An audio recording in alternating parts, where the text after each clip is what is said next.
C'est le bien connu pays d'Alabasta, la représentation de la mythique Égypte, ou alors on connaît le magnifique Japon, et Dressrosa, ce que l'on nomme Espagne. Y a-t-il un lieu de One Piece représentant l'enfer? Le strict opposé de Skypiea, signification du paradis. Un lieu mythologique qui est l'emblème même de l'horreur et de la souffrance. Eh bien oui, il s'agit tout simplement d'une prison à la renommée mondiale. Et une pelle down. Ce n'est pas nécessaire d'être aussi intelligent que Senku, ou plutôt Vegapunk pour rester dans le thème, pour comprendre de quoi je vais parler. Je pense que c'est un secret pour personne que cette prison représente l'enfer un peu. Mais savez-vous réellement à quel point? J'ignore. C'est pour ça que je vais faire cette vidéo. Tous ces liens, un rapport, que vous n'avez sûrement jamais remarqué, j'espère que ça va bien vous bluffer. Je peux vous garantir que des références, il y en a plein. Alors bon, prenez un paquet de chips, tout ce que vous voulez, et regardez cette vidéo. Que ce soit pour vous une analyse, une théorie, quoi que ce soit. J'espère au moins que vous pourrez apprécier la beauté de cette vidéo.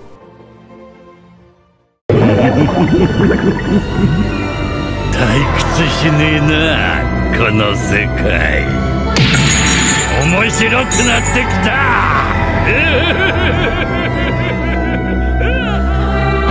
つまらねえことを言うな敵でも白ひげは敬意を払うべき男だったズハズハズハ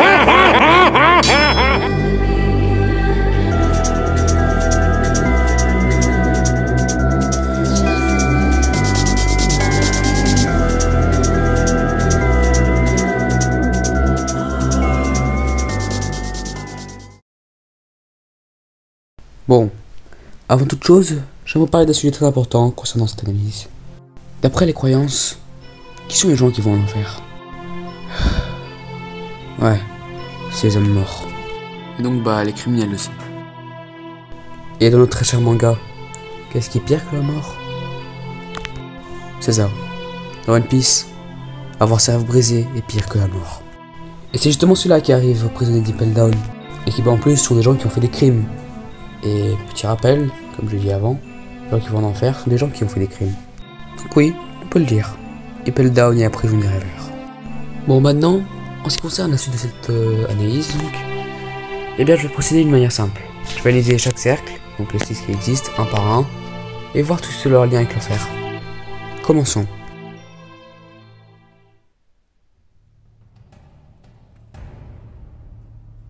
Allez. Pour notre petite visite guidée infernale, nous voilà au premier cercle. J'ai nommé l'enfer écarlate.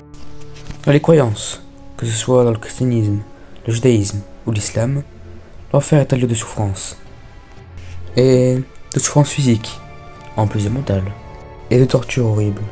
De par toutes ces blessures tranchantes, on peut le dire, le premier cercle représente donc la torture physique de l'enfer.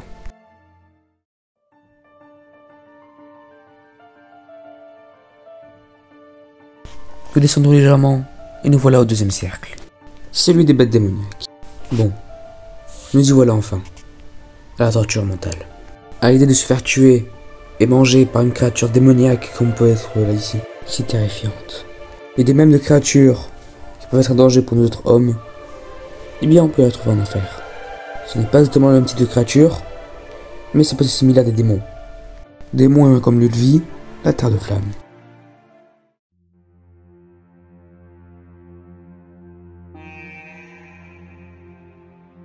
L'enfer de la faim, et donc le troisième cercle, est, comme son nom l'indique, un lieu où on ne fait que mourir de faim.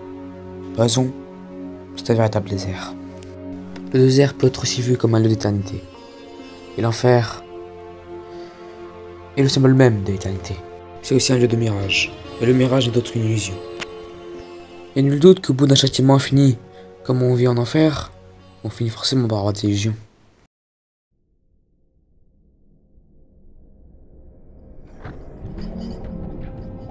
Le quatrième cercle, enfer des flammes, est l'incarnation parfaite de l'enfer. Oui, l'enfer est représenté parfaitement par les flammes. Depuis l'éternité, et dans les 3 religions monothéistes principales, ça a toujours été ainsi. Une terre enflammée, et une chaleur atroce qui brûle la peau. Et puis, il est d'ailleurs intéressant de constater que Magellan réside au 4e cercle. Et sachez que ce personnage aura une place importante dans cette analyse, Mais soyez un peu patient.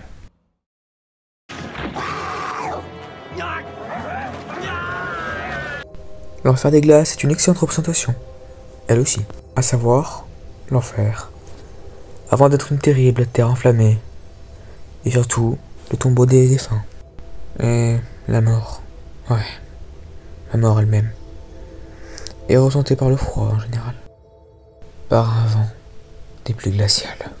Pour tout prisonnier de cette cellule, la vie n'a pas de réel sens, on ne peut même pas bouger, on n'est plus qu'un véritable glaçon.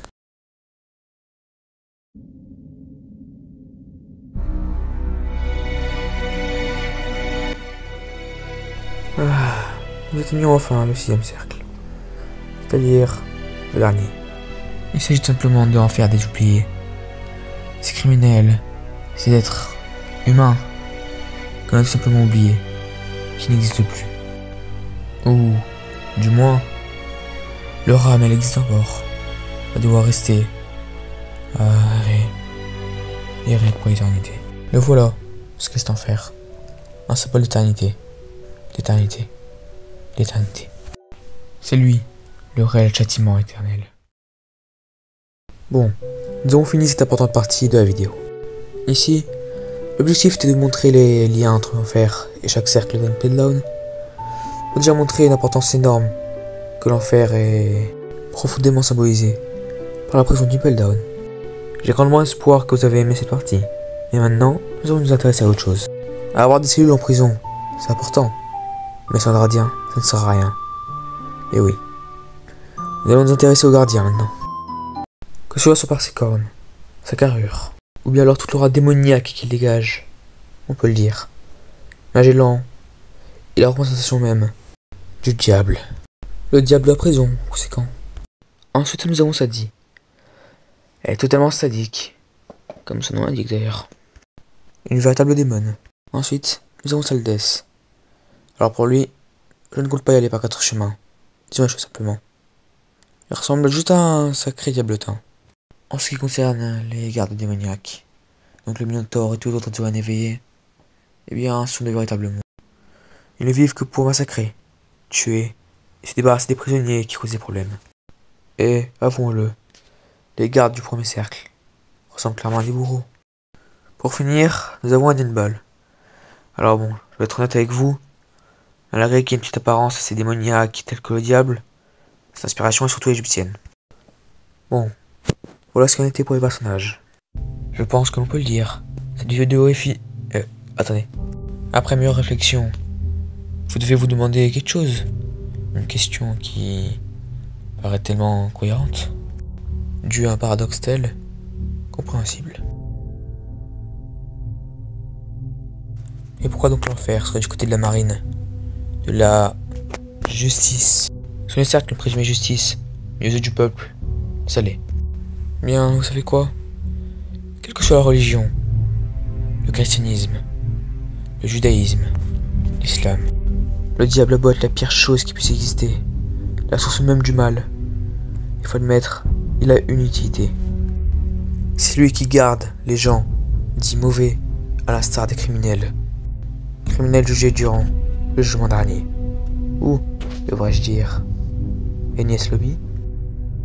Bon, et bien voilà. Nous atteignons réellement à la fin de cette vidéo cette fois.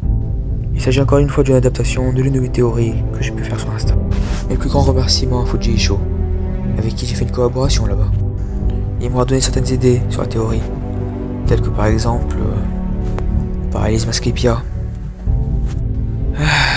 Enfin bon, j'ai plus qu'à vous dire au revoir et n'oubliez pas, nous n'allons pas croupir au fin fond d'Impel Down. Atteignons les sommets de ce monde.